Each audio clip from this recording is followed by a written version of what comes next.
अस्सलाम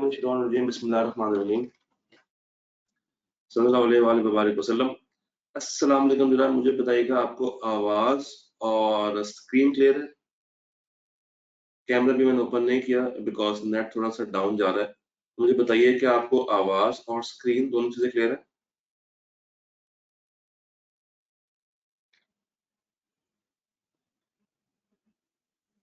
जी बताइएगा please. Voice and screen बेहतरीन हो गया sir.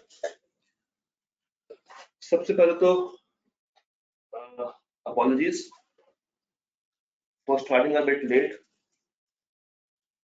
Actually, from the last couple of days, I was not feeling that much well, और आज भी I was literally down, but इसको हमने करना था, ये हमारा पेंडिंग जा रहा था। और आपको पता है कि हर सेशन के एंड के ऊपर हम लोग एक फुल फ्लैश पेपर को लाजमी अटेंड करते हैं। उसके बारे में आपको मैं गाइडेंस प्रोवाइड करता हूँ कि किस तरीके से उसको हैंडल करना था, क्या करना है एग्जाम में जाके, अप्रोच क्या होनी चाहिए, सारी बातें हम लोग जो है वो डिस्कस करते हैं। तो let's start with this attempt with this paper. Camera मैं ऑन नहीं करूंगा बिकॉज नेट की कनेक्टिविटी में काफी आ रहे हैं, तो मैं चाहता हूँ कि आप तक मेरी आवाज प्रॉपर पहुंच जाए। शक्ल अगर नहीं भी आ रही है तो ऐसा कोई मसला नहीं होना चाहिए। सर ऑडिट का पेपर शुरू करते हैं। सर ऑडिट का paper, audit and assurance, Kaif 8, आपका आखिरी कैफ का पेपर। एक वो टाइम था जब आपने कैफ स्टार्ट किया था और एक वो टाइम में जब आप कैफ का आखिरी पेपर अटेम्प्ट करने जाएंगे आए कैफ में। 3 घंटे में करना है, 100 नंबर का पेपर है और आपको एडिशनल रीडिंग टाइम मिलेगा कितना, 15 मिनट्स का। तो आज हम लोग क्या बात करेंगे, टाइम को किस तरीके से यूटिलाइज करना है और इस टाइम को भी किस तरीके से, क्या मुझे सारे सवाल अटेम्प्ट करने हैं? जी सर, यूटिलाइज करना। You have to attempt all the questions given. किसी में 8 होंगे, किसी में 9 होंगे, किसी में 7 आए होंगे। तो इस पेपर में, रिसेंट पेपर में 8 पेपर्स, 8 सवाल थे। हम बात कर रहे हैं स्प्रिंग 2023 की अटेम्प्ट। और सर क्या मुझे किसी भी इंक में पेपर सॉल्व करने की इजाजत है? सर नहीं, आपको सिर्फ और सिर्फ black pen, black ink use करनी है। ब्लैक पेन से ये मुराद नहीं कि आप कोई सा भी ब्लैक पेन लेकर चले जाएं और उसमें इंक कोई भी हो। It should be ink, paper must be in black ink. अच्छा, ये ब्लैक इंक कौन सी होनी चाहिए? That can be a ball point and that can be a ink pen, but do not use markers, pointers and gel pen। ये आप इस्तेमाल नहीं करना। पॉइंटर्स, मार्कर्स और जेल पेन का आपने इस्तेमाल नहीं करना। तो हम सारी बातें आज करेंगे। पेपर को अटेम्प्ट कैसे करना है, पेपर में क्या क्या आपको एहतियात करनी चाहिए। तो आपने साथ बने रहना है। हमारा ये 2.5 घंटे का सेशन काफी तसल्ली बख्श होगा, तो मेक श्योर कि आप इसको थॉरली अटेंड करें और बीच में आपने स्किप नहीं करना किसी भी टाइम। तो सर ये कुछ जरूरी एहतियात है जो क्या है, मैं आपको बताता है। जब भी आपको पेपर मिले, एग्जाम हॉल में जाके आप बैठे और आपको आपका इन्विजिलेटर आके पेपर दे, तो आपने सबसे पहले देखना है कि पेपर कितने पेजेस पे स्प्रेड। तो हमारे केस में पेपर जो बना है वो 3 पेजेस के ऊपर, और अगर आप इसको रीचेक करना चाहें तो आप यहाँ से देख सकते हैं पेज 3 ऑफ 3, पेज 2 ऑफ 3 और ये पेज 1 ऑफ 3। तो आप उसके हेडर से भी अंदाजा लगा सकते हैं कि ये मेरा पेपर कितने पेजेस पे स्प्रेड है। सर 3 सफ़ों के ऊपर आके अपने पूरा पेपर खत्म कर दिया, सिर्फ 3 सफ़े यूज किए और पूरा पेपर खत्म कर दिया। ठीक है, कोई मसले वाली बात नहीं है। सर अगला सवाल ये आता है कि कितने मार्क्स का पोर्शन क्रैमिंग बेस्ड होता है, कितने मार्क्स का पोर्शन लॉजिकल बेस्ड होता है। तो आइए देख लेते हैं। पहला सवाल हमें नजर आ रहा है, जरा सा बड़ा सवाल है, 12 नंबर का सवाल है। बिजनेस रिस्क के ऊपर बात कर रहा है, ऑर्डर्स के ऊपर बात कर रहा है, टेक्निकल सवाल लग रहा है। यहाँ पे मैंने लिख लिया लॉजिकल। ये आपने काम करना है पहले 15 मिनट्स में, कि आपने आइडेंटिफाई करना है कि आपने कौन से सवालों को पहले करना है और कौन से सवालों को बाद में अटेम्प्ट करना है। तो फर्स्ट क्वेश्चन यू थॉट के भाई लॉजिकल लग रहा है, लंबा सवाल है, 3 पैराग्राफ्स लिखे हुए, रिक्वायरमेंट में रिस्क के ऊपर बात कर रहा है, 12 नंबर का सवाल है, तो ये सीधा सवाल तो है नहीं, ये लॉजिकल सवाल है, इसको मैं बात नहीं करूंगा। उसके बाद आपको पता है कि एग्जाम में कोड ऑफ एथिक्स का सवाल लाजमी आना है, एग्जाम में कोड ऑफ एथिक्स का सवाल लाजमी आएगा। तो क्वेश्चन नंबर 2 क्या है? It is about code of ethics. और कितना मार्क्स का आएगा आपने पूछा? 16 नंबर का। अब अगर तो आपकी ग्रिप इस सवाल के ऊपर, इस कॉन्सेप्ट के ऊपर अच्छी है, तो आप यहाँ पे मार्क कर सकते हैं कि मैं इसको फर्स्ट आवर में करूंगा, मैं इसको फर्स्ट आवर में करूंगा। और जो ऊपर हमने सवाल देखा है लॉजिकल सवाल, that should be ideally attempted in the last hour, third hour. अच्छा जी, आगे चलते हैं। उसके बाद आपको मिल गए एक सवाल और उसके अंदर 3 पार्ट्स, और लग यही रहा है कि ये तीनों स्ट्रेट फॉरवर्ड है, 4 नंबर, 3 नंबर और 4 नंबर के लिए, यानी कि 11 नंबर का क्रैमिंग का पोर्शन। तो यहाँ पे आपने देख दिया ये क्रैमिंग है, और ये मुझे फर्स्ट आवर में कर लेना है, ये मुझे फर्स्ट आवर में कर लेना है। उसके बाद आप नीचे आते हैं, क्वेश्चन नंबर 4 देखते हैं। तो ऊपर एक सिनेरियो बना हुआ है, कुछ बात कर रहा है, कुछ कोर्स ऑफ एक्शन की बात कर रहा है। तो 16 नंबर के लिए आपने यहाँ पे मेंशन कर दिया कि ये एक लॉजिकल सवाल मुझे नजर आ रहा है। तो क्वेश्चन नंबर 4 को आपने लॉजिकल को क्लैरिफाई कर लिया कि भाई ये एक लॉजिकल सवाल है। इसी तरह नेक्स्ट क्वेश्चन पे गए, आपसे मांगे जा रहे हैं प्रोसीजर्स, आपसे मांगा जा रहा है रिपोर्ट के ऊपर इम्पैक्ट। इसका मतलब है कि 10 नंबर के लिए अगेन ये एक लॉजिकल सवाल। Again discuss the implication on the report, 10 number का सवाल है तो लाजमी बात है, कोई ना कोई टेढ़ी बात उसने की होगी, ये भी लॉजिकल सवाल है। नेक्स्ट पेज पे आते हैं, तो नेक्स्ट पेज के ऊपर आपको 3 अगेन 12 नंबर की क्रैमिंग मिल जाती है, 12 नंबर की क्रैमिंग आपको मिल जाती है। This should be done in the first hour.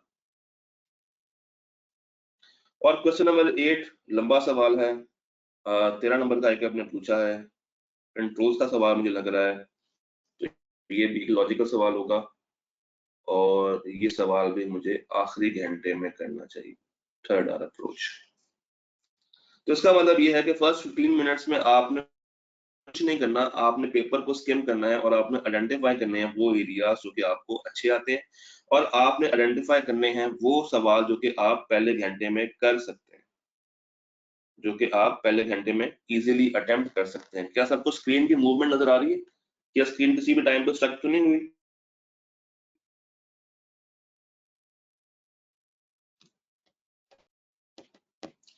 क्या सबको स्क्रीन की मूवमेंट क्लियर है?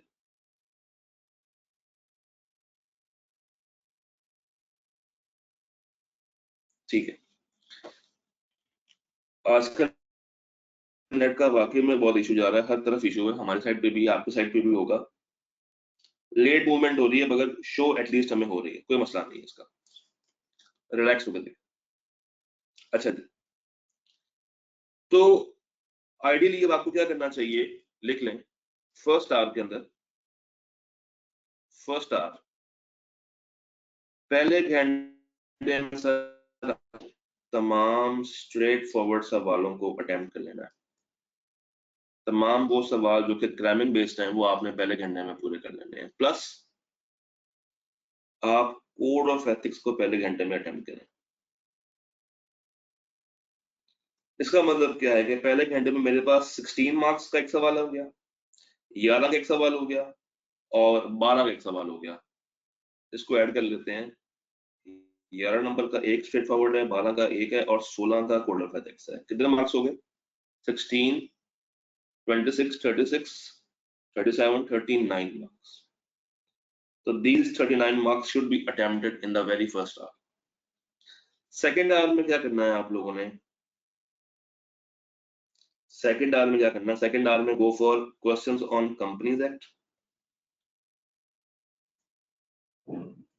प्लस रिपोर्ट्स के सवाल, रिपोर्ट्स के क्वेश्चन, और इसके साथ जो आपको आसान एरिया लगता है वो आप यहाँ पे अटेम्प्ट करें। और थर्ड आवर में लिख लें। रिस्क का सवाल अगर आया वो थर्ड आवर में करना है आप लोगों ने, प्लस अगर कोई सवाल एनालिटिकल प्रोसीजर्स का आपको मिल गया है वो आपने थर्ड आवर में करना है, और अगर कोई सवाल टेस्ट ऑफ कंट्रोल का है वो आपने थर्ड आवर में कर लेना है। क्योंकि अगर आप ये सवाल पहले 2 घंटों में अटेम्प्ट करने की कोशिश करेंगे तो यकीन मानिए आप बाकी सवालों का टाइम इस्तेमाल कर रहे होंगे और आपको अंदाजा भी नहीं होगा कि आप कितने मार्क्स अपने लूज कर रहे हैं, क्योंकि ये वो सवाल है जिनका एंड कोई नहीं है।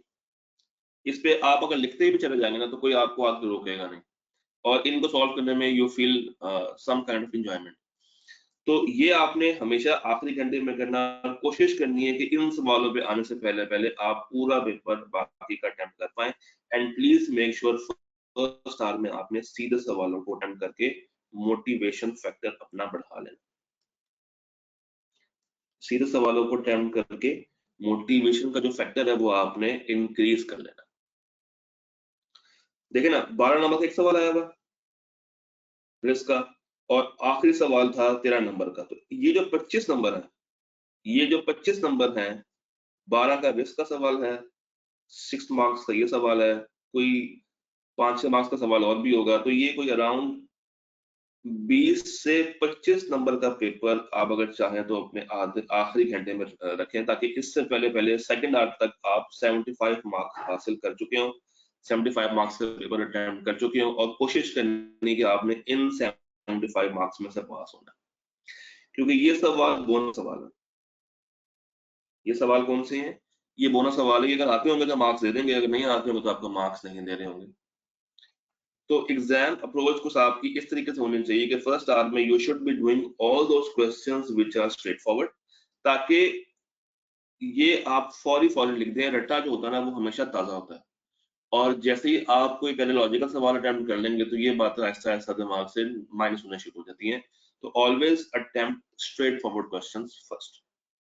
और हर एग्जाम में आप कम से कम 25 से 30 नंबर की क्रैमिंग एक्सपेक्ट करते हैं IKF से। इस पेपर के अंदर भी है 25 से 30 नंबर की क्रैमिंग आप एक्सपेक्ट करते हैं। कभी कभी क्या होता है वो एक सिनेरियो क्रिएट करके आपसे रट्टा पूछ लेता है, उसको हम कहते हैं seems logical question. Seems logical question, तो ये भी इनडायरेक्टली क्या पूछ रहा है, रट्टा ही पूछ रहा है। तो 3 तरह के सवाल होंगे आपको एग्जाम में मिल जाएंगे, 3 types of questions. Number 1, straightforward.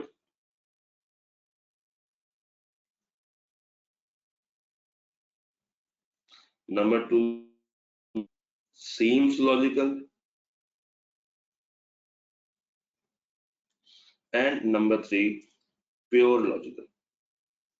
ये जो प्योर लॉजिकल सवाल है ना, यहाँ पे आपकी सेल्फ राइटिंग डिमांड की जाएगी। यहाँ पे आपकी सेल्फ राइटिंग टेस्ट होती है, और जो सवाल बहुत ही स्ट्रेट फॉरवर्ड है उनको आपने लिखना ही वो जो किताब में लिखा हुआ है। उस पर तो किसी भी तरह की कोई कमी पेशी आप नहीं कर सकते, ना उसको बढ़ा सकते हैं ना उसको कम कर सकते हैं।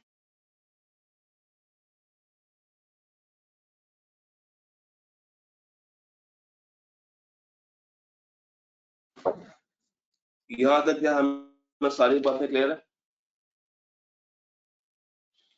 क्या यहाँ तक हमें सारी बातें समझ आ गई कि एग्जाम अप्रोच क्या होनी चाहिए first hour, second hour, third hour की? यहाँ तक क्या हमें सारी बातें क्लियर हो गई हैं? ठीक है जी, आगे देखते हैं, अगली बात करते हैं।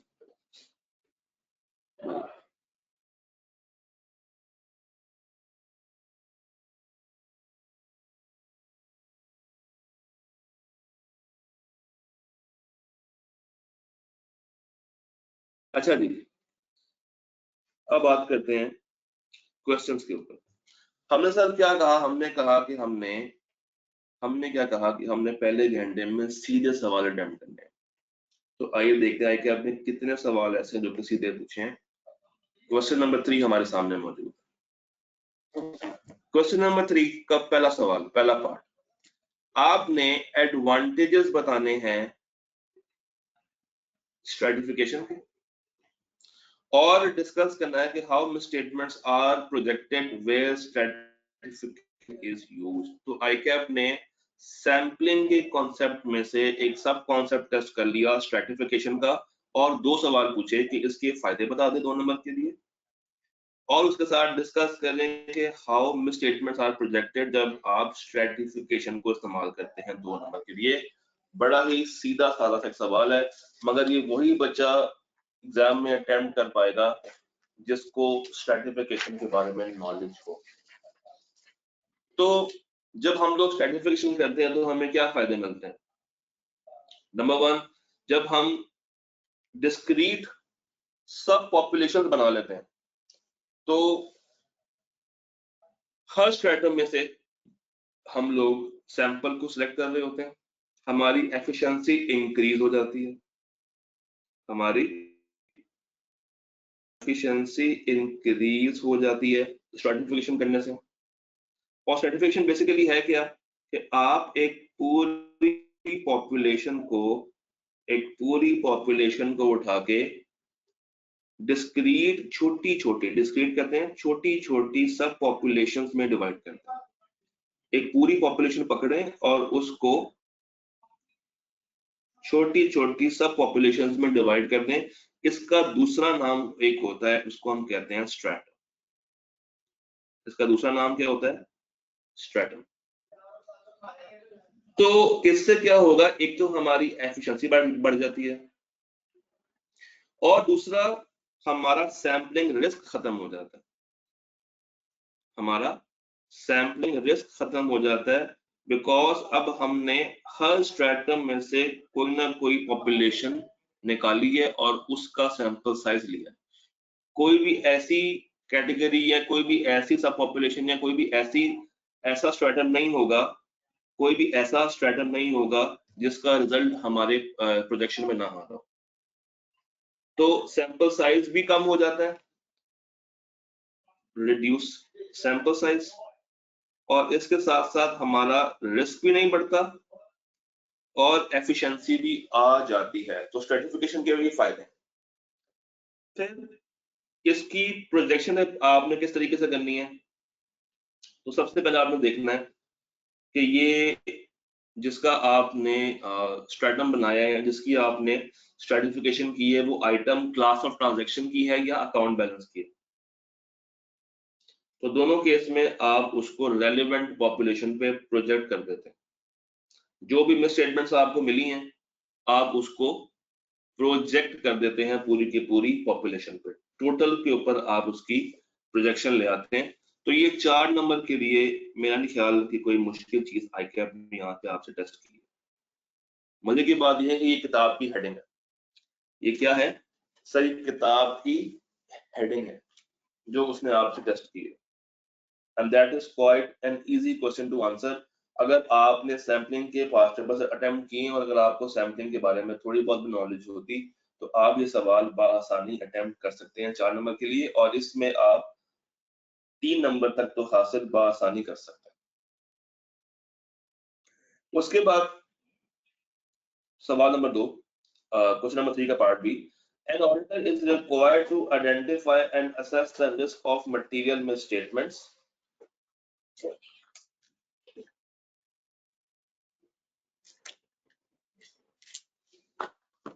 An auditor is required to identify and assess the risk of material misstatements at both financial statement level and assertion level. Briefly discuss the risk at financial statement level and provide 2 examples of such risk. सवाल बहुत मजेदार। सवाल ने कहा कि मुझे discuss करके बताएं ऐसा कौन से रिस्क होते हैं जो कि आप देखते हैं एट फाइनेंशियल स्टेटमेंट लेवल, और कोई सी 2 मिसालें दें। अब अगर मैं असर्शन लेवल की बात करूं ना, इसका मतलब होता है कि हम लोग इंडिविजुअल एरिया की बात करें, हम लोग इंडिविजुअल एरिया की बात कर रहे हैं। And when we talk about financial statement level, इसका मतलब है कि हम ओवरऑल फाइनेंशियल स्टेटमेंट्स की बात कर रहे हैं, और इसके ऊपर आया हुआ रिस्क हमेशा क्या होता है? परवेसिव होता है। इसके ऊपर आया हुआ रिस्क हमेशा क्या होता है? परवेसिव इफेक्ट रखता है। क्यों? क्योंकि ये एक अपने अंदर भी हैवी होता है और ये बाकी तमाम ट्रांजैक्शंस के ऊपर भी अपना पोटेंशियल इफेक्ट रखता है, अपना पोटेंशियल इफेक्ट रखता है बाकी तमाम ट्रांजैक्शंस के ऊपर भी। तो इसकी कोई सी दो एग्जांपल्स मैं आपसे पूछी हैं भाई, क्या हो सकती हैं बताइए, दो मिसालें बता दें, कोई सी दो बातें आप यहाँ पे मेंशन कर सकते हैं। एक जो मेरे ज़हन में आ रही है वो मैनेजमेंट बहुत आसानी से कंट्रोल्स को ओवरराइड कर सकती है, मैनेजमेंट बहुत आसानी से कंट्रोल्स को ओवरराइड कर सकती है, जिससे क्या होगा पूरी की पूरी अकाउंटिंग सिस्टम तबाह हो सकती है। फिर गोइंग कंसर्न वाली बात, आपने कोई ऐसा डिस्क्लोजर मिस कर दिया जो कि पूरी फाइनेंशियल्स के ऊपर एक बड़ा इम्पैक्ट रखता था, गोइंग कंसर्न वाली बात। मैनेजमेंट आपकी इतनी कॉम्पिटेंट नहीं है कि वो तमाम तरह अकाउंट्स को सही तरीके से नहीं बना पा रही है। तो ये सारी बातें आपने यहाँ पे मेंशन करनी थी फॉर 4 मार्क्स। उसके बाद तीसरा पार्ट क्या था? In a recent audit engagement the audit manager completed the final assembly of audit file. Subsequently, बाद में ये पता चला कि the partner expressed the intention to remove certain review remarks. Partner ने ये ख्वाहिश जाहिर की है, वो नियत कर बैठा है कि मुझे कुछ सर्टन रिव्यू के जो मैंने रिमार्क सेट किए हैं वो मुझे रिमूव करने हैं। सर ये सवाल काफी अरसे के बाद डॉक्यूमेंटेशन में से आके आपने पूछा, डॉक्यूमेंटेशन में से सवाल आके आपने रिसेंटली पूछना बंद कर दिया था, काफी अटेम्प्ट से सवाल नहीं आया था, मगर यहाँ पे 4 नंबरों के लिए उसने इसको रिवाइव कर दिया। और मजे की बात ये है कि जो हमने पहला पार्ट किया ना, ये पहला पार्ट क्लासिफाई होता है ग्रेड सी में, ये पार्ट क्लासिफाई होता है ग्रेड बी में, और ये भी ग्रेड बी का सवाल। और ग्रेड बी की वेटेज क्या है? 15 से 20। और जो पहला सवाल है मेरे पास वो भी ग्रेड बी का है, उसकी वेटेज क्या है? 12 नंबर। तो जरा ऐड करें, 12 जमा 3 15 जमा 4 19 नंबर का पेपर सीधा सीधा एक सिंगल ग्रेड में से है, ग्रेड बी में से, जिसका सिलेबस क्या है? Chapter 3 plus documentation. और डॉक्यूमेंटेशन कहाँ पाई जाती है? चैप्टर 4 में। तो सैंपलिंग कहाँ में पाई जाती है? चैप्टर 4 में। तो अभी तक हमने 3 और 4 के सवाल देखे हैं। अच्छा जी, डिस्कस करें क्या पार्टनर अपने वो रिव्यू मार्क्स को रिमूव कर सकता है? हाँ जी। सबसे पहले आपने देखना है कि क्या असेंबली हो चुकी है या नहीं। तो सवाल ये बता रहा है कि फाइनल असेंबली कंप्लीट हो चुकी है,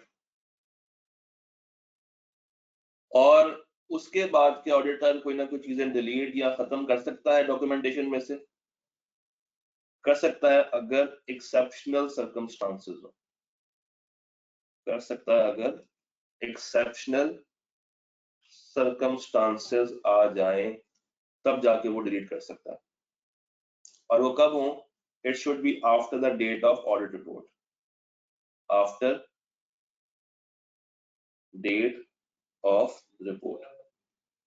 तो रिपोर्ट की डेट के बाद अगर कोई बहुत ही हैवी किस्म की सर्कमस्टांसेस आ जाएं तो उसमें से चीजें माइनस की जा सकती हैं।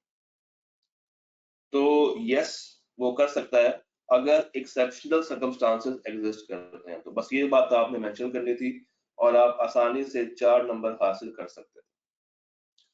तो अगर आपका चैप्टर नंबर 4 अच्छा तैयार हुआ होता, और अगर आपने डॉक्यूमेंटेशन का एरिया स्किप ना किया होता, जो कि बहुत सारे बच्चे एग्जाम में करते थे, बहुत सारे बच्चों ने डॉक्यूमेंटेशन का एरिया स्किप किया था, तो ये बड़ा ही एक आसान सवाल था जिसमें 3 पार्ट्स थे, और आप 11 में से बआसानी 7-8 नंबर यहाँ पे हासिल कर सकते हैं। एक अच्छी तैयारी के साथ आप इवन 9 तक भी जा सकते हैं, बट इसमें ये है, इसमें सर ये है कि आप उसको प्रॉपर्ली प्रेजेंट करके आए हैं या नहीं है। मुझे बताइए, आवाज में किसी भी तरह की कोई कंफ्यूजन तो नहीं है? आवाज सबको क्लियर है?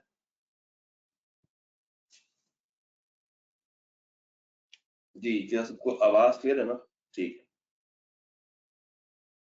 तो सर तीसरा सवाल हमने देखा, 11 नंबर के लिए ICAP ने कुछ ज्यादा हैवी टेस्टिंग आपसे नहीं की, डॉक्यूमेंटेशन का एक सवाल पूछा है, स्ट्रेटिफिकेशन आपसे पूछी है, और आपसे पूछा है risk at financial statement level, वो कौन सा इफेक्ट रखता है?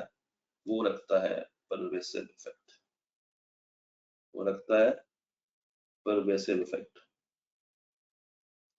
उसके बाद एक और सवाल हमने आइडेंटिफाई किया था, क्रैबिंग बेस्ड सवाल, वो कहाँ पे पाया जाता है? वो यहाँ पाया जाता है। देखते हैं। Briefly discuss the reasons for inclusion of emphasis of matter paragraph and other matter paragraph. Examples required नहीं, वो पूछ रहा है कि क्यों आप EOMP और OMP ऐड करते हैं ऑडिट रिपोर्ट के अंदर। एग्जाम्पल्स आपसे रिक्वायर्ड नहीं है, 4 नंबर के लिए बता दें। तो सर वो कुछ नहीं पूछ रहा, वो सिर्फ आपसे डेफिनेशन पूछना चाह रहा है कि ये पैराग्राफ दोनों कौन कौन से होते हैं और उसको क्यों ऐड किया जाता है। तो हम EOMP क्यों ऐड करते हैं? जहां पे हमने फाइनेंशियल स्टेटमेंट के अंदर मौजूद किसी डिस्क्लोजर को, किसी मैटर को रेफर करना हो और वो इतना इंपॉर्टेंट हो कि वो यूजर्स की अंडरस्टैंडिंग के लिए एक फंडामेंटल इम्पैक्ट रखता हो। और अदर मैटर में क्या होता है? अदर मैटर में आपने वो सारी बातें बतानी होती हैं जो कि ऑडिट की अंडरस्टैंडिंग के लिए होती हैं और ऑडिटर की रिस्पॉन्सिबिलिटी है। ऑडिट रिपोर्ट के बारे में अगर आपको कोई बात करनी है, टेक्निकली उसने कुछ डिस्कस नहीं किया, उसने यहाँ पे डेफिनेशंस डिस्कस किए आपसे। काफी टाइम के बाद उसने 706 में से एक सीधा सवाल निकाला, काफी टाइम के बाद। जिस तरह उसने डॉक्यूमेंटेशन को सीधे लेवल पे जाके टेस्ट किया ना काफी टाइम के बाद, इसी तरह 706 को भी उसने कोई हैवी टेस्ट नहीं किया, सिर्फ आपसे डेफिनेशन पूछ ली है, यूएमपी की बता दें और ओएमपी की बता दें। और आपको पता है कि ये ग्रेड कौन सी है? ये ग्रेड डी है, ये ग्रेड डी। उसी तरह अगर मैं इसका पार्ट बी देखूं तो पार्ट बी ये कहता है कि लिस्ट डाउन द पर्सन जहां से आपसे मुराद है ऑडिटर इंफॉर्मेशन गैदर कर सकता है जब उसको जरूरी, मतलब जब वो जरूरी समझे अपनी ड्यूटीज को प्रॉपर्ली परफॉर्म करने के लिए। जब आप जाते हैं ना कंपनीज एक्ट में, तो कंपनीज एक्ट में राइट्स का एक पोर्शन आता है, राइट्स एंड ड्यूटीज का। वहां पे एक पॉइंट के अंदर ये पॉइंट लिखा हुआ है, लिस्ट ऑफ पर्संस जहां से आप इंफॉर्मेशन गैदर कर सकते हैं। That can be any director, officer, employee, अगर सब्सिडरी अगर है वो, या कोई भी शख्स जो अकाउंटेबल है या जो होल्ड करता है कंपनी की बुक्स, कंपनी के अकाउंट्स, फिर सब्सिडरी कंपनी का ऑफिसर, एम्प्लॉय, वो सारी लिस्ट आपने यहाँ पे 4 नंबरों के लिए मेंशन कर देनी है। और उसके बाद वो आपसे पूछ रहा है कि ऑब्जेक्टिविटी के बारे में बता दें of the internal audit function, उसको कैसे कैसे आप इवेल्युएट कर सकते हैं। सर ये सवाल आए कि आपने कुछ 36,000 दफा किया है आपने पास्ट पेपर्स के अंदर। आई कैन से कि this was the easiest question of all. एक ये और एक ये, अगर आपकी एक अच्छी तैयारी होती ना तो ये 2 सवाल या ये 8 नंबर तो हासिल करना बहुत ही आसान है। तो सर 12 नंबर के लिए मुझे क्वेश्चन नंबर 7 में कोई मसला तो नजर नहीं आ रहा। अगर आपको आ रहा है तो मुझे बता दें। If you have any issues please let me know. जी, कोई आपको परेशानी? अभी तक जितने हम लोगों ने सवाल किए, 2 सवाल देखे हैं 8 में से, और एक सवाल 11 नंबर का था, एक 12 नंबर का था। 23 नंबर के सवालों में कोई इशू, तकरीबन 1/4 ऑफ योर पेपर में कोई इशू। सी पार्ट किसका? एक सवाल आया था सी पार्ट, मगर ये सी पार्ट किसकी बात की जा रही है, 7 की या पिछले वाले सवाल की? किस सी पार्ट की बात की जा रही है मेरे भाई? 7 का सी पार्ट। देखो 7 का सी पार्ट क्या है? आपने ऑब्जेक्टिविटी के बारे में बात करनी है कि वो किसको रिपोर्ट करता है, क्या उसकी एक्सेस है 2 साल विद गवर्नेंस तक, क्या उसकी कोई कंफ्लिक्टिंग रिस्पॉन्सिबिलिटीज तो नहीं है, क्या उसकी बात सुनी जाती है, क्या उसके पास मेंबरशिप है, क्या उसको पैसे पे किए जाते हैं, क्या उसके काम पे किसी तरह से कोई रिस्ट्रिक्शन तो नहीं है। यार ये सवाल आए कि आपने बहुत दफा टेस्ट किया है ऑब्जेक्टिविटी वाला, तो मेरा नहीं ख्याल कि अब कोई मसला इसमें आना चाहिए। बात समझ आ गई? जी, ओके हो गया। तो सर फर्स्ट आवर में आपने क्या करना है? फर्स्ट आवर में आपने जितने भी स्ट्रेट है उनको अटेम्प्ट करना है, जो कि आप लोगों ने अटेम्प्ट भी कर लिए। ठीक है जी। तो फर्स्ट आवर में अब मुझे ऑल का देखना है, मुझे अटेम्प्ट करने की कोशिश करनी है सवाल कोड ऑफ एथिक्स का, क्योंकि ये तकरीबन एक ही पैटर्न पे आ रहे होते हैं। तो आइए देखते हैं कोड ऑफ एथिक्स हमें क्या कहानियां सुनाता है। Let's have a look. एक 6 नंबर का पार्ट है और एक 10 नंबर का पार्ट है। पहले 6 वाला देख लेते हैं। Your firm is the external auditor of hopper limited for the year ended 28 Feb. यहाँ तक कोई मसला नहीं। HL has a strict deadline for the completion of audit. Due to this time limitation, one of the team member has prepared the fixed asset schedule himself to ensure prompt completion of audit. हुआ ये कि जिस company में जाके उन्होंने audit करना था वहां पे ऑडिट को कंप्लीट करने की बहुत ही स्ट्रिक्ट डेडलाइन था, बहुत ही स्ट्रिक्ट डेडलाइन था, यानी कि लेस टाइम, जिसके चलते आपके मेंबर ने क्या किया, कंपनी ने जो फिक्स एसेट शेड्यूल बना के आपको देना था उसने खुद ही बना दिया, सेल्फ प्रिपरेशन कर ली, ताकि ऑडिट जो है वो टाइमली कंप्लीट हो जाए, प्रॉम्प्ट कंप्लीशन हो जाए ऑडिट की और तमाम तर एरियाज कवर हो जाए। सवाल क्या है, आपने आइडेंटिफाई करना है और आपने एक्सप्लेन करना है। सिर्फ आइडेंटिफाई सिर्फ एक्सप्लेन नहीं है, दोनों काम करना है, यानी कि आपने पहले बुलेट्स के अंदर बताना है और उसके बाद आपने थॉरली उसको एक्सप्लेन करना है। क्या थ्रेट्स, मगर कौन से, to the fundamental principles, threats to the fundamental principles. हाँ जी, जरा देखें इस सवाल में कितने मसले आपको नजर आ रहे हैं। इस सवाल में कितने मसले ऐसे हैं जो कि आपको नजर आ रहे हैं? क्या सिर्फ एक ही मसला है या एक से ज्यादा मसले हैं? क्या सिर्फ स्केड्यूल बना दिया यही मसला है या इसके अलावा भी कोई मसला आपको नजर आया?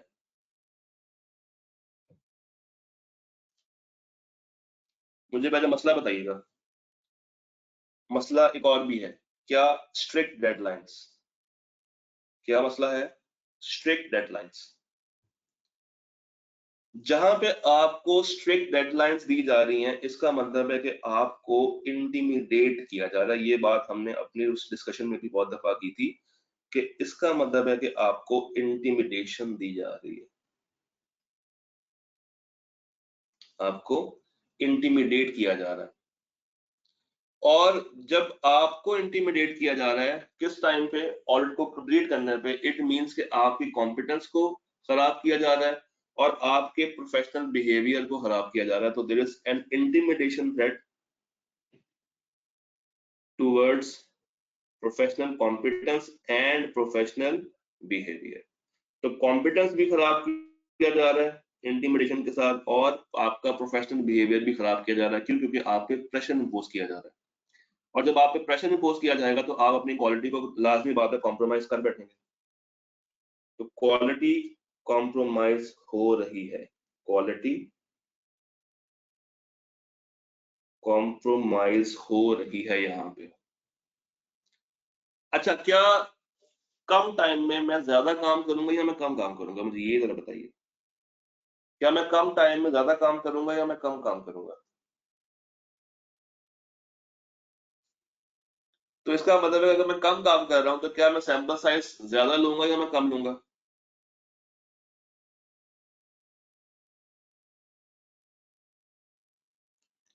अगर मुझे कम काम करना है तो सैंपल साइज क्या होगा, कम या ज्यादा? सैंपल साइज डेफिनेटली, अगर मैं काम ही काम कर रहा हूं तो सैंपल साइज क्या होगा, कम। या लिख लेते हैं, आप पे अगर प्रेशर हो ना तो इसका मतलब है प्रेशर किस चीज का, लेस टाइम का। इसका मतलब है कि कम टाइम में आपने एक अश्योरेंस लेवल अचीव करनी है। तो आप, क्योंकि आपके पास टाइम कम है, आप है भी इंसान, तो यू डू लेस वर्क। और लेस वर्क से क्या मुराद है, लेस सैंपल। अच्छा ये बताएं, मटीरियलिटी ज्यादा रखूंगा या कम रखूंगा? लेवल ऑफ मटीरियलिटी क्या होगा, कम या ज्यादा?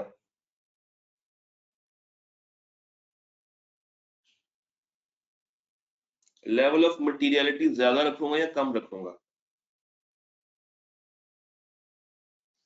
ज्यादा रखूंगा।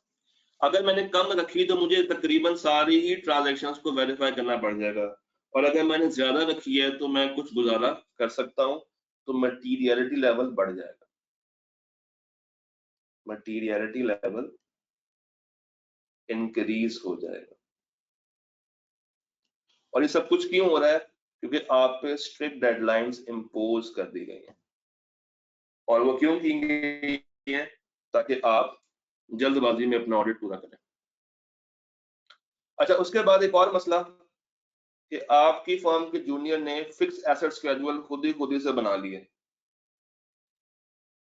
और ये जिम्मेदारी किसकी थी? मैनेजमेंट की। तो उसने क्या किया? मैनेजमेंट की जिम्मेदारी अपने गले डाल ली। तो थ्रेट कौन सा आएगा जनाब? थ्रेट कौन सा आएगा? Self review. ये तो सब बता देंगे, ये तो हर एक बच्चे को पता है कि सेल्फ रिव्यू थ्रेट है, मगर ये सेल्फ रिव्यू थ्रेट किस फंडामेंटल प्रिंसिपल पे आया है? इंटेग्रिटी पे आया है, कॉन्फिडेंशियलिटी पे आया है, प्रोफेशनल बिहेवियर पे आया है, ऑब्जेक्टिविटी पे आया है, किस पे आया है? ये थ्रेट अगर इम्पोज हुआ है तो किस पे इम्पोज हुआ है? किस फंडामेंटल प्रिंसिपल पे ये थ्रेट लगेगा? ये लगेगा मेरी ऑब्जेक्टिविटी के ऊपर, ये थ्रेट लगेगा मेरी ऑब्जेक्टिविटी। कौन सा? Self review threat. तो अब यहां पे मुझे क्या करना पड़ेगा? मुझे उस मेंबर का काम रिव्यू करना पड़ेगा, और उसने जहां जहां पे जो जो जजमेंट्स लगाई हैं उनको खत्म करना पड़ेगा, उसके काम को इंडिपेंडेंटली रिव्यू करना पड़ेगा। Am I clear on this? क्या ये 6 नंबर मुश्किल थे? क्या ये 6 नंबर, अब सोच के बताइए, क्या ये मुश्किल 6 नंबर है या ये मुश्किल 6 नंबर नहीं है? जी, व्हाट यू थिंक?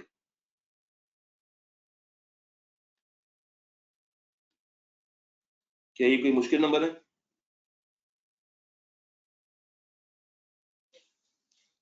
इतने आसान भी नहीं है, इतने मुश्किल भी नहीं है। इस तरह के सवाल ना मॉडरेट लेवल के होते हैं, जहां पे आपको अपने नॉलेज का इस्तेमाल भी करना है और चीजें आपको पता भी होनी चाहिए। तो ये सवाल डन हो गया हमारा। अब आते हैं दूसरे पार्ट पे।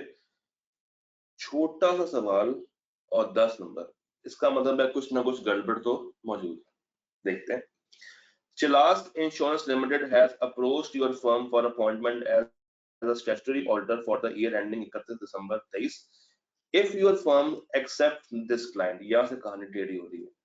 If your firm accepts this client, it will be the firm's first client in the insurance industry. अगर आप उस क्लाइंट को कबूल करते हैं तो ये आपका पहला क्लाइंट होगा इंश्योरेंस का।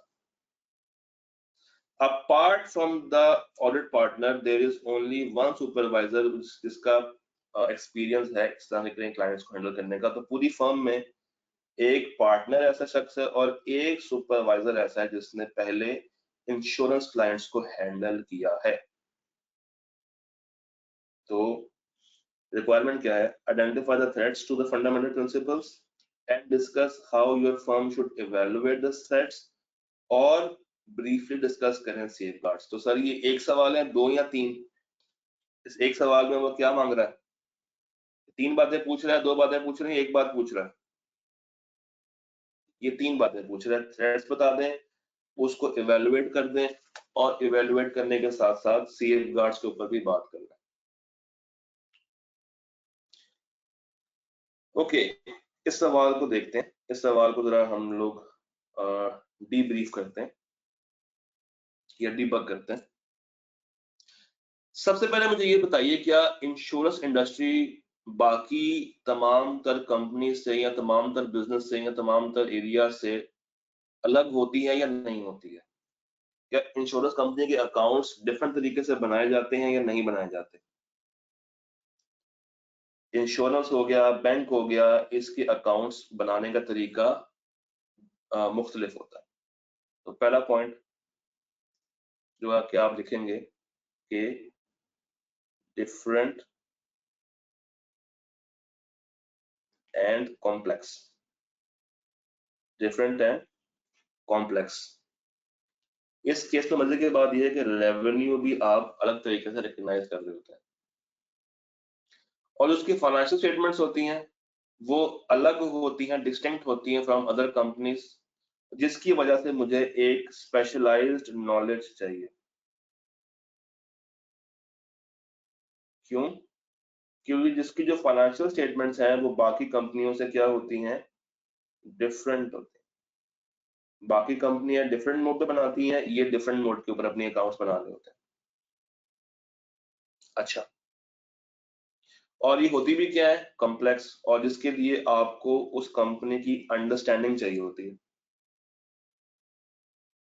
अब मजे की बात है कि सवाल ने ये कहानी पूछी नहीं है, मगर जब आप ICAP का सॉल्यूशन देखेंगे ना, तो 10 नंबरों को पूरा करने के लिए उन्होंने ये पूरी कहानी मेंशन की है कि इंश्योरेंस इंडस्ट्री होती क्या है, ये डिफरेंट होती है फ्रॉम अदर बिजनेस सेगमेंट्स, इसके लिए आपको स्पेसिफिक नॉलेज चाहिए, इसके जो फाइनेंशियल्स होते हैं वो बाकी कंपनियों से डिस्टिंक्ट बने होते हैं, एक स्पेशलाइज्ड नॉलेज चाहिए होती है बंदे को प्रोसीजर को पूरा करने के लिए, कॉम्प्लेक्स ट्रांजैक्शंस होती हैं, और एक थॉरो अंडरस्टैंडिंग चाहिए होती है। ये सवाल के जवाब ने आपको बात बताई, जो कि अगर आपने मेंशन नहीं भी की तो मेरा नहीं ख्याल कि मार्क्स कार्ड में ICAP के बनते हैं, क्योंकि सवाल की रिक्वायरमेंट ऐसी है ही नहीं।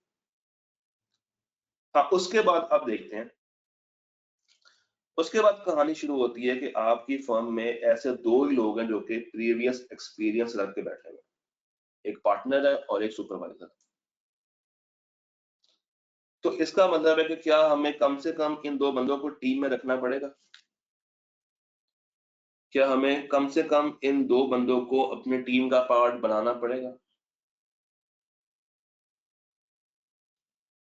क्या इन 2 बंदों के अलावा हमारा काम चल सकता है?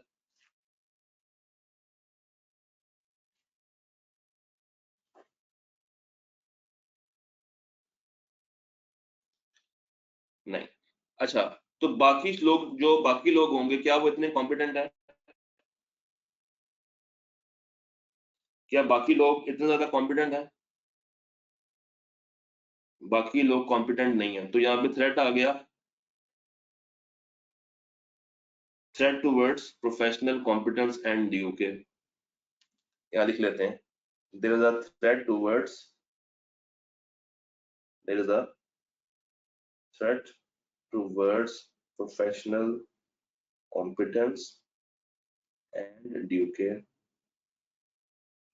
अच्छा, तो जो 2 लोग एक्सपीरियंस रखते हैं, क्या उनके काम को कोई तीसरा बंदा इवैल्यूएट कर सकता है? जो 2 बंदे एक्सपीरियंस रखते हैं, अगर हम उनके काम को किसी से इवैल्यूएट करवाना चाहें, तो क्या कोई ऐसा बंदा है जो कि उनके काम को इवैल्यूएट करे आके?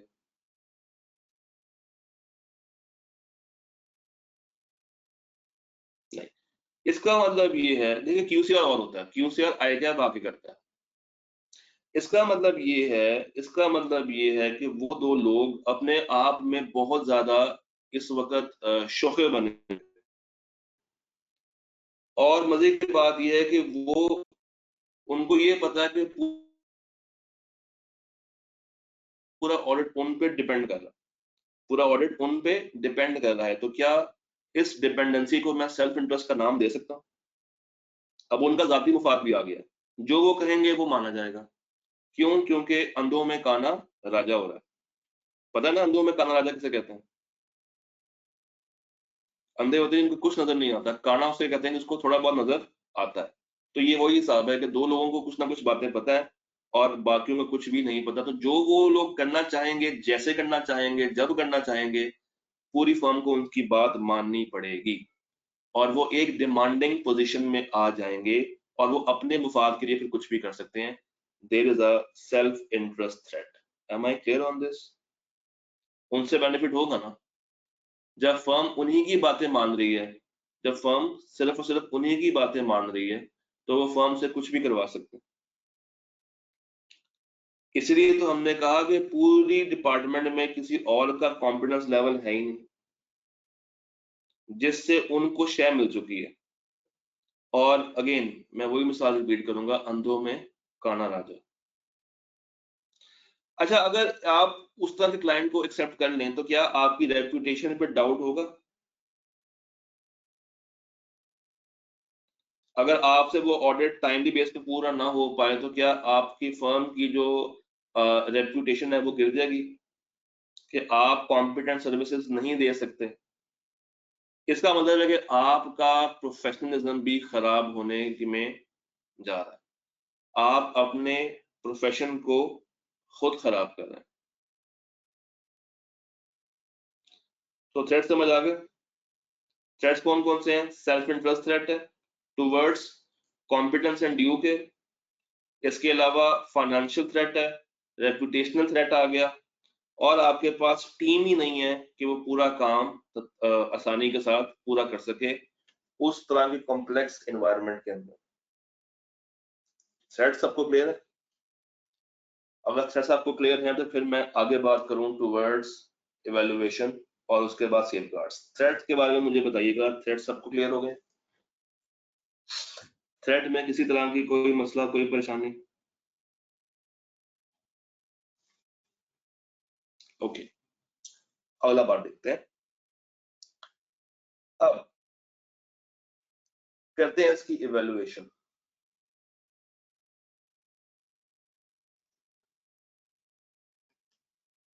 इवैल्यूएशन सवाल ने हमें क्या बताया? सवाल ने हमें ये बताया कि एक पार्टनर और एक सुपरवाइजर है जिसको कुछ हद तक नॉलेज है। एक पार्टनर है और एक सुपरवाइजर है जिसको कुछ हद तक नॉलेज मौजूद है, मगर वो नॉलेज कितनी है हमें उसको असेस करना पड़ेगा। सवाल ने वो बात नहीं बताई, इतना जरूर बता दिया कि वो नॉलेज रखते हैं, मगर वो नॉलेज कितनी रखते हैं, बेसिक लेवल की है, हाई लेवल की है, एडवांस लेवल की है, मॉडरेट है, ये सवाल ने डिस्कस नहीं किया। तो उनकी नॉलेज कितनी है उन दो एक्सपीरियंस्ड इंसानों की, और क्या वो अपने नॉलेज आगे ट्रांसफर कर रहे हैं टूवर्ड्स टीम मेंबर्स, और अगर वो ट्रांसफर कर रहे हैं तो मुझे बताइए थ्रेट कम होगा या ज्यादा होगा? अगर वो अपने नॉलेज को आगे टीम मेंबर्स में पास ऑन कर रहे हैं तो थ्रेट्स बढ़ेंगे या कम होंगे? अगर वो अपने नॉलेज को आगे ट्रांसफर कर रहे हैं टूवर्ड्स द टीम मेंबर तो क्या थ्रेट मेरा बढ़ जाएगा या कम होगा? डेफिनेटली कम होगा। अच्छा, अगर उनकी नॉलेज एडवांस लेवल की है तो थ्रेट बढ़ेगा या कम होगा? अगेन कम होगा। तो इस तरीके से आपने इवैल्यूएशन करनी है, इस तरीके से आपने इवैल्यूएशन करनी है। अच्छा, एक तो हो गया एंगेजमेंट पार्टनर। अगर मैं आपको बताऊं ना फर्म में क्या होता है, फर्म का एक स्ट्रक्चर होता है। फर्म में सर क्या होता है, एक आपको मिलता है एंगेजमेंट पार्टनर। ये वो पार्टनर होता है जो कि एक पूरी ऑडिट टीम लेके जाता है ऑडिट करने के लिए। ये पूरी टीम लेके जाता है ऑडिट को परफॉर्म करने के लिए। फिर जब ये ऑडिट करके आता है तो ये अपनी रिपोर्ट प्रेजेंट करता है फर्म में, और फर्म का एक और सीनियर पार्टनर जिसको हम क्वालिटी पार्टनर कहते हैं, क्वालिटी अश्योरेंस डिपार्टमेंट, वहां पे भी एक पार्टनर बैठा होता है जो कि इसके काम को रिव्यू करता है। मगर मजे की बात यह है कि फर्म में एक ही पार्टनर है जिसको ये सारी बातें पता है, दूसरे पार्टनर को तो पता ही नहीं। तो क्या इसके काम की क्वालिटी को कभी हम चेक कर पाएंगे? क्या हमें ये पता है कि कौन इसका क्वालिटी कंट्रोल रिव्यू करेगा? क्या हमें पता है कि इसका क्वालिटी कंट्रोल रिव्यू फर्म के अंदर कौन करेगा? क्योंकि पार्टनर तो एक ही है जिसके पास नॉलेज है। तो ये engagement without any quality control partner conduct हो ही नहीं पाएगी। क्यों? उसके काम को फर्दर इवेलुएट करने वाला कोई है ही नहीं। उसके काम को फर्दर इवेलुएट करने वाला कोई शख्स नहीं है, तो वो जो मर्जी काम कराएगा कोई भी उस पर उंगली बाद में नहीं उठा सकता। तो आपको इस तरह का ऑडिट कबूल नहीं करना चाहिए, आपको इस तरह का ऑडिट कबूल नहीं करना चाहिए। Am I clear on this? जी, am I clear on this? चले आए जरा सेफगार्ड्स पे। सबसे पहला सेफगार्ड क्या होगा? सबसे पहला सेफगार्ड क्या होगा कि आपकी फर्म को एक अच्छे ट्रेनर की जरूरत है। आपके टीम मेंबर्स को प्रॉपर्ली ट्रेन करना पड़ेगा।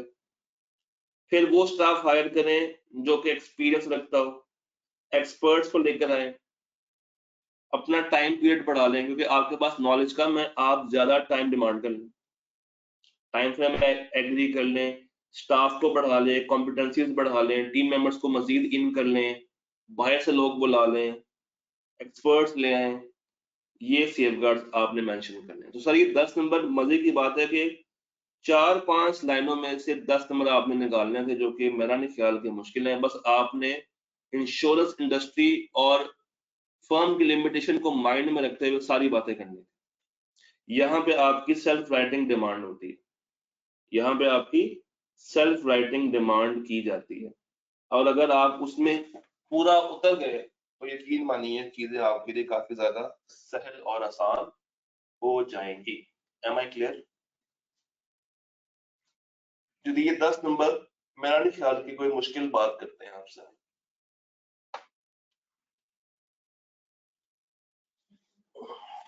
जी डन, आगे चले। एथिक्स का सवाल हमें समझ आया, तो सर मुबारक हो, पहला घंटा आपने इस्तेमाल कर लिया, और पहले घंटे में आपने क्या क्या अटेम्प्ट किया? स्ट्रेट फॉरवर्ड सवाल, और उसके साथ कोड ऑफ एथिक्स के सवाल आपने अटेम्प्ट किए हैं पहले आवर में। Am I clear on this?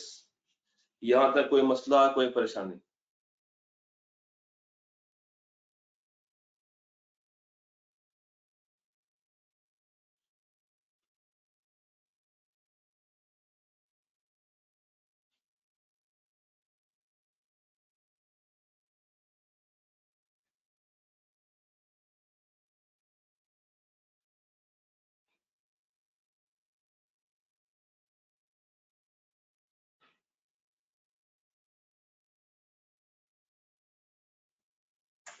जी आगे चले।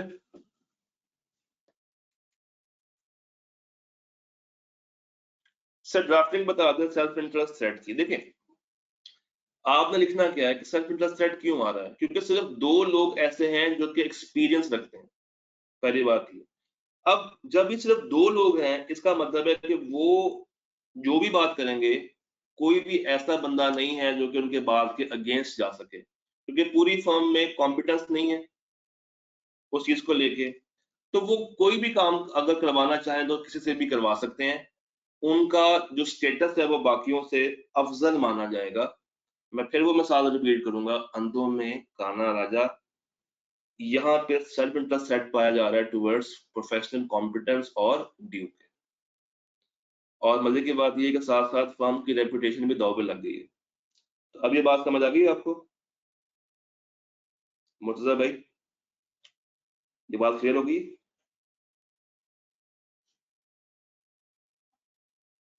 ठीक है, खुशमान जरा एंड पे आएंगे, बाकी सवालों को देखते हैं।